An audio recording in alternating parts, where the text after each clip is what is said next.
6th of November. What's this? Ow. And what? I shouldn't be being so hard. This kind of what was I saying? 300 pages. What? Adrenaline gives you such an adrenaline. The 10th book I read in November. Flinch when his forms the rest of the story.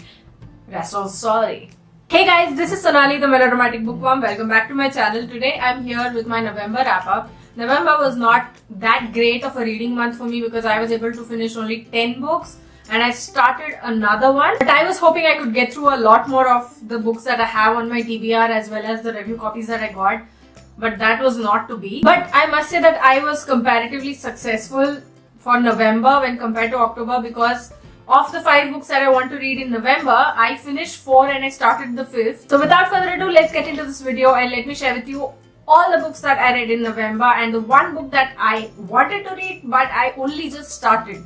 But I read it, so I think that's a start. Today is the 3rd of November and I finished reading my first book of the month, and that is Once Upon an IAS Exam by K. Vijayakarthikeyan. This is the story of an IAS aspirant, Vishy, who fails the prelims the first time around but then goes ahead, works hard, joins coaching classes and cracks the exam finally. This is an easy read, but I was hoping for a humorous take on how the aspirants of the UPSC in India are, grilled and they are made to work so hard for years together before they can actually crack the exam and become administrative officers or police officers. But instead of bringing humor, it's too preachy for my liking. I wanted to give it up halfway through. But as you know, I never abandon the books that I'm reading. So I had to go ahead and I had to finish this book. And in the end, I'm really not okay with how this book turned out. Today is the 6th of November and I finished reading 2 books today. The first being The Kissing Booth by Beth Reekles and the second being A Prisoner of Birth by Jeffrey Archer. The Kissing Booth is my second read of November and I bought the book only because I'd seen the rushes of The Kissing Booth, the Netflix movie, and liked it. But the author is really young and there's a lot of scope for her to improve. And I did see a few flashes of brilliance in there. But then again, it's not at the level at which people would want to find some books. The Kissing Booth is a story of best friends Elle and Lee. Elle happens to have a little crush on Lee's brother Noah, which is against one of their best friend rules. And when both of them actually finally fall for each other, forms the rest of the story. And also, of course, Lee's reaction. It wasn't that great of a read. I only bought it because of the hype the Netflix movie was receiving, and I shouldn't have done that probably. I gave The Kissing Booth 2 out of 5 stars. A Prisoner of Birth was my 3rd read for November, and everyone knows that Jeffrey Archer is such a master storyteller. A Prisoner of Birth has become one of my favorite Jeffrey Archer books of all time. A Prisoner of Birth is about Daniel Cartwright, who proposes to his girlfriend Beth Wilson, and they go out to celebrate to a bar with Beth's brother and Daniel's best friend Bernie Wilson. While there, things happen which lead to Daniel being accused of Bernie's murder. He claims that he is not guilty and thus starts a long fight to prove that he has not committed the crime. A Prisoner of Birth was among the 5 books that I wanted to read in November. Jeffrey Archer is the king of legal dramas. He owns the courtroom like anything. He knows which argument will go where and how it's going to affect the entire verdict in general. And that is what makes A Prisoner of Birth such an amazing read. You get that adrenaline rush when you want something to happen but you're not getting what you want to happen, but you know that something good is going to come at you and it's going to come at a time when you least expect it. And at the end of this book, I was rolling around laughing at the sheer genius that Jeffrey Archer is. Like, he brings everything together so beautifully that I gave A Prisoner of Birth a full 5 out of 5 stars. Today is the 10th of November and yesterday I finished reading my 4th book of the month, which is Poonachi, or The Story of a Black Goat by Perumal Murugan.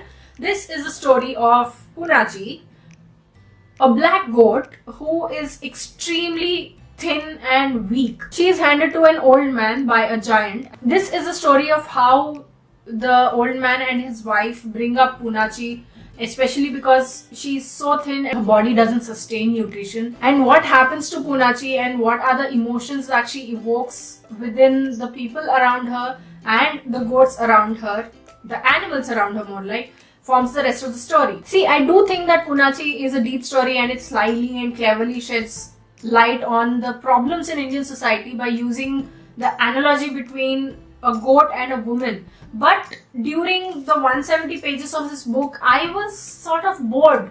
I didn't want to know what's happening next. I wasn't involved in what was happening right there. The reason why I bought it was because I thought that I would like this book and because I had heard that this was a social commentary, and there's no denying it. It is a social commentary on how things are and how they could be better. Maybe other people will like it, maybe they'll relate to it, but this book was just not for me. Though I must say that there are certain strong points in the story that sort of, made me like the book, if not love it. But by the end of the story, I knew that this was an important book. This is an important book. And to see that the story had turned from a 3 to a 4 for me, that was a big deal. Today is the 14th of November and last evening I finished reading Home Fire by Kamila Shamsi. This was one of the books that I had selected for the Bloomsbury Award winning readathon. Home Fire is the story of 3 siblings, Isma, Anika and Parvez. Parvez has left his home sort of misguided towards the ISIS, and Anika is doing a degree in law, while Isma has been offered a place in sociology in America, I think. Home Fire is the story of these 3 siblings who try to make sense of their world that is now imploding within itself, and with the help of some external characters, it is sort of turning to dust. In the beginning and even halfway through, to be fair, I love the writing style. I love how minimally descriptive she was, and even if the descriptions was getting a bit out of hand, I was like, it's okay, I don't mind it right now. But as the book progresses, you just feel like punching a couple of those characters in the faces, and you feel like this part was really not necessary. So by the end of the book, I was really conflicted because it left so many loose ends. I really wanted to know what happened to the Home Secretary. What happened? Why do you leave him there hanging? Even 60%, 65% in, I was like, okay, I'm liking this book, I'm loving this book, and then it just slides down. But just because you're writing about important issues doesn't make it right. See, I don't hate the book in its entirety. I really don't. I like the writing in most places, but in the places that I don't, I hate it. I gave Kamila Shamsi's Home Fire 3 out of 5 stars. Today is the 14th of November and last night I finished reading When Dimple Met Rishi by Sandhya Menon. I was hoping that this book would be a light, easy breezy read, and it was. But the thing is that it keeps you invested so much in the story, the plotline and the characters. When Dimple Met Rishi is the story of how Dimple Shah met Rishi Patel, and Dimple's mother wants her to be in touch with her Indianness by wearing salwar kameezes, by wearing makeup, and she wants her daughter to be marriage ready. But her daughter Dimple has different plans. She wants to do computer coding and she wants to change lives. Rishi Patel, on the other hand, wants to make his parents happy. So when Rishi's parents and Dimple's parents get together to get their children together, chaos happens when Dimple finds out that Rishi is just an insomniacon so that he can meet Dimple. Then they're supposed to get married or something. So when these two people meet, will sparks ignite or will it all go down in a fizzle, forms the rest of the story. It's a college romance, which I was annoyed at first for, reinforcing so many Indian stereotypes. But then again, as you go ahead in the story, you'll find a lot of things that you like. After reading this book, it reinforced it in my head that maybe, 18, 19, those years, the sunset years of teenage, they are the time when you need to make important life decisions. And writing about that is not bad. Why is it bad when you want to show the turmoil that's going on in teenage minds? Why is that not literature? If you want a light, easy breezy college romance that will not take up most of your time, then I think When Dimple Met Rishi is the book for you. I gave When Dimple Met Rishi 4 out of 5 stars. Today is the 22nd of November and yesterday I finished reading 2 books, the first of which was Chronicles of Kali, The Secret Book of Asurs by Prithvi Raj. I'll be doing a full video review of this book on my channel, so I'll link it up here when I edit the video. Chronicles of Kali is a mythological fantasy come adventure that sort of worked and didn't work for me. While the subject in it, what it was trying to say was praiseworthy enough, the way it was put did not sit well with me. So this is all I'll say for this wrap-up video right here. I gave Chronicles of Kali, The Secret Book of the Asurs, 3 out of 5 stars. The second book that I finished yesterday, that is 21st of November, was Scarlet Feather by Maeve Binchy, and I'm so glad I've been introduced to Maeve Binchy. I can't tell you how in love with her writing I am. This is the story of Kathy Scarlett and Tom Feather, who set up a catering business in a town in Ireland. Both of their personal lives have some problem or the other. How they get through it, how they bring up their catering business in the midst of all the negativity that's surrounding them, and then all the people who are telling them that they must be stupid to take up such a big risk. The thing that I love the most is the writing style. It's very sophisticatedly easy, if that's even a thing. And then there's the humor. There are two kids called Simon and Maud who take everything so literally that I was annoyed at them at first, but then I was like, these two will correct everything. They will make everything alright. And that is what Maeve Binchy's writing is all about. It's so beautiful. I'm so glad I read this book. I'm so glad I introduced myself to the genius that is Maeve Binchy. I gave Scarlet Feather 4.5 out of 5 stars. Today is the 27th of November, and a couple of hours ago I finished reading my 9th book of the month. I don't have words to describe it because I've been ugly crying about it. I actually was, so immersed in the book that I didn't know what was going on around me. And the very memory of the entire book is just bringing me to tears. The book that I'm talking about is The Book Thief by Marcus Zusak.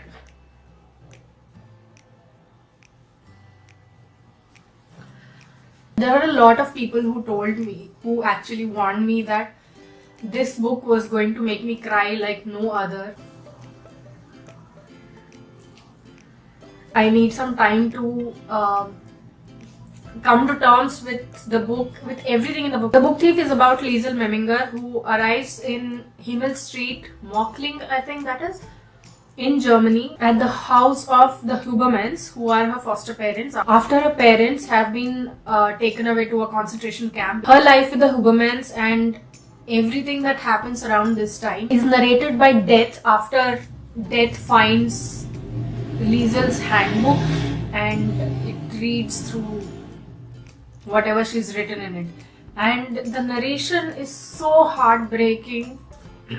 Life through the eyes of death. And to read this book was such an emotional experience. And this is one of those books that I want the whole world to read it, but I don't want to talk about it.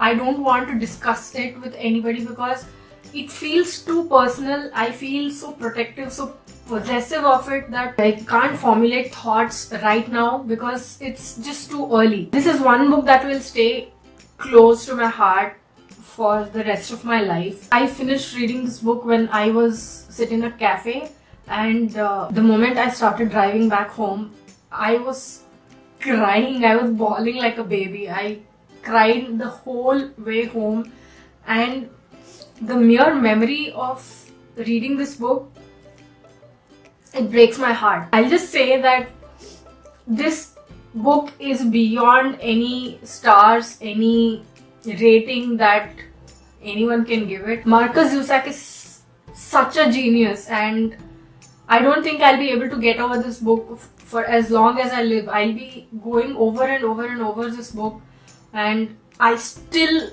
wouldn't love it any lesser. The 10th book I read in November was Wonder by R.J. Palacio. This book was on the 10 books I hope to read in 2018 list, and I'm so glad I read it. I watched the movie earlier this year and I absolutely loved it. I choked up, I almost cried. So obviously I heard so much about this book, not only because of the movie but also because of how great a book it is. Wonder is the story of August Pullman, who has a facial deformity and had to get multiple surgeries done to correct it, but he still doesn't look like an average kid, and people flinch when they see his face. They cringe away from him and they treat him like he has a plague or something. He has been homeschooled all his life, but now his parents think that it is time that he went to school so that he understands life altogether. And how August navigates the rest of his life, the rest of his school life, with people around him calling him names and some people being very kind to him, being his friends, being actually his friends, forms the rest of the story. This might be an unpopular opinion, but given the choice between Wonder the book and Wonder the movie, I think I prefer the movie. This is good, this is great, it induces some great emotions, it makes you want to cry. But I was somewhat confident that I'd love the book more than the movie, because that happens to me 99% of the time. And this was part of that other 1%. So yeah, I wish I had loved the book as much as I had loved the movie, but it's only a comparative difference. And I think both are amazing in their own ways. I gave Wonder 4 out of 5 stars. So the book that I started but couldn't get much done of was Throne of Glass by Sarah J. Maas. I'm about 70 pages into this book and I'm still waiting for something to happen, some spark to light, some amazing thing to make it feel like this is going to be one wonderful, fantasy series, but not yet. I think there's some time before all of that happens. Though I think that Selena, I think that's how her name is pronounced, Selena is strong and I like her quirks. Just have to see what happens next. So those were the books that I read in November 2018. Which ones have you read? Which ones have you not read? Which ones did you read in November? Which was your favorite read of November? And what books do you plan to read in December? Let me know in the comments below. I'd love to hear from you. If you like this video, please like it and share to spread the word. And if you like my content and would like to see more from me, don't forget to hit subscribe and click on the bell icon beside the subscribe button to get notified as and when I post new videos. Thanks for watching. I'll see you in the next video. Until next time, keep reading, keep watching, and add melodrama to your life.